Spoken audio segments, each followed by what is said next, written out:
Watch me shake this Korean lunchbox. I'm sweating.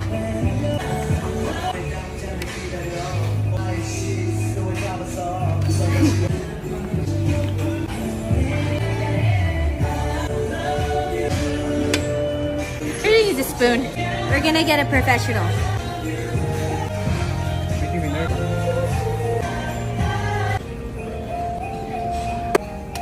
Oh my god! Oh! You're making me nervous. Wow.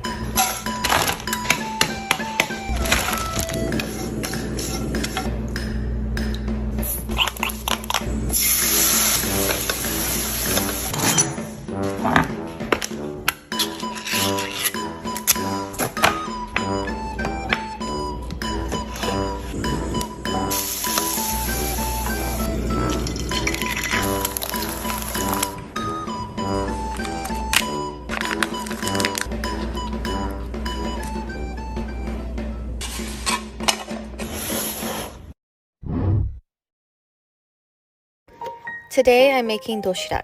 My mom was the middle child of 5 and she was responsible for packing their lunch every day. Back then, Spam was pretty new to Korea and only rich people could afford it, so my mom usually made their lunches with stir-fried fish cakes. If it was a special occasion or if my mom could afford it, she would surprise her siblings with omurice or Spam because that was considered a real treat back then.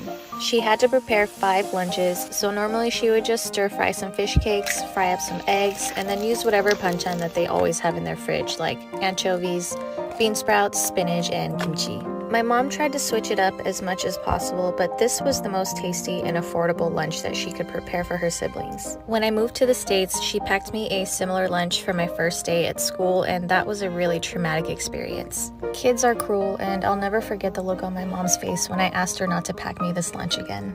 I know I'm not the only one who hurt my mom this way. A dosirak. This is an old school Korean lunchbox back when school cafeterias weren't a thing and you just ate what your mama gave you. Even though my mom was a working parent, she always packed me lunch. I would sometimes bring them home untouched because I wanted to buy my lunch just like everyone else. She eventually gave up and started giving me lunch money instead. I take those times for granted because my mom is such an amazing cook and all these recipes that I make are inspired by her. This is bibimbap, which was a normal lunch my mom would pack me because it was so easy to throw together into a bowl, but today we're going to use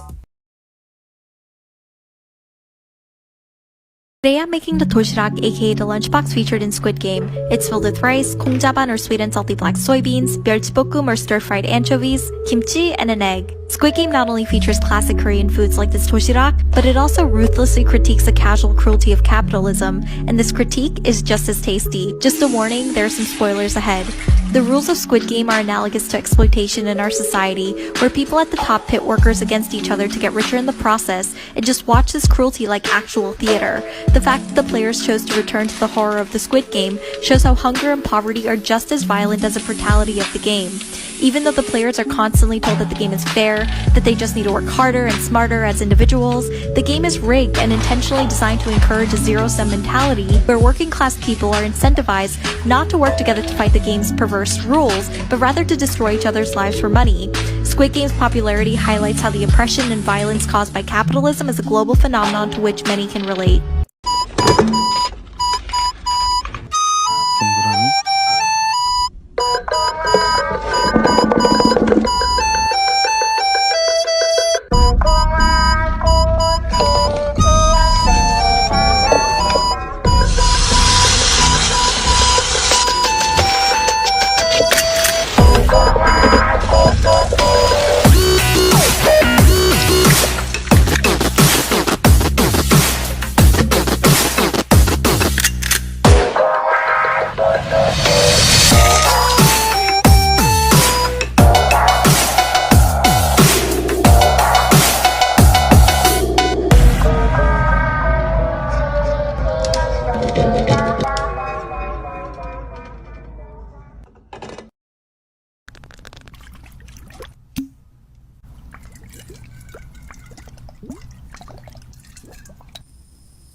Of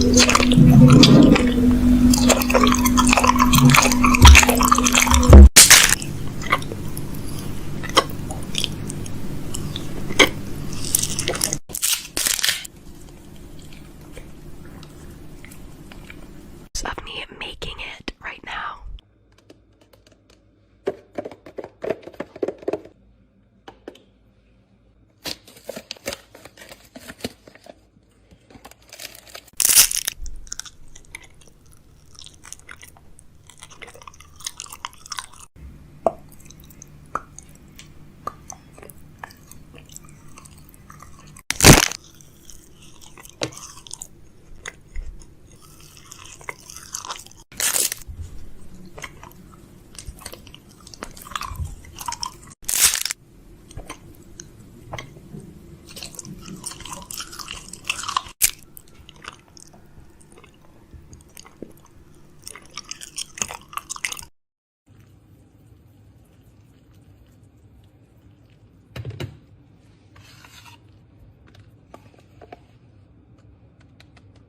Okay, so that last thing that you saw were my chopsticks.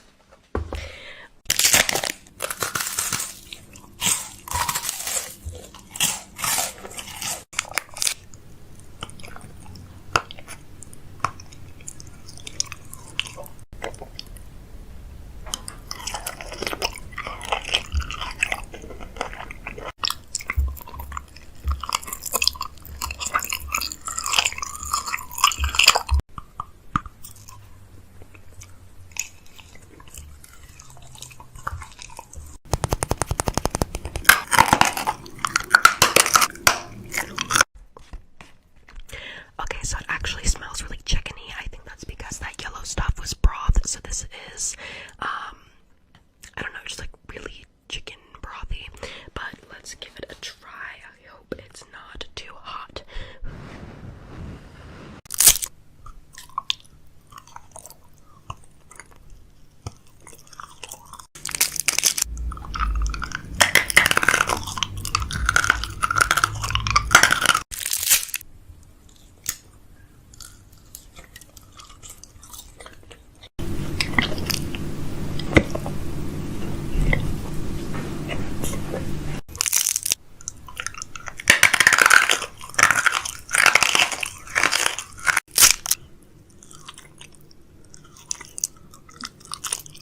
It's really cute. It's Hello Kitty. It's probably a little stale because I haven't like eaten it, but I like it and I love the packaging.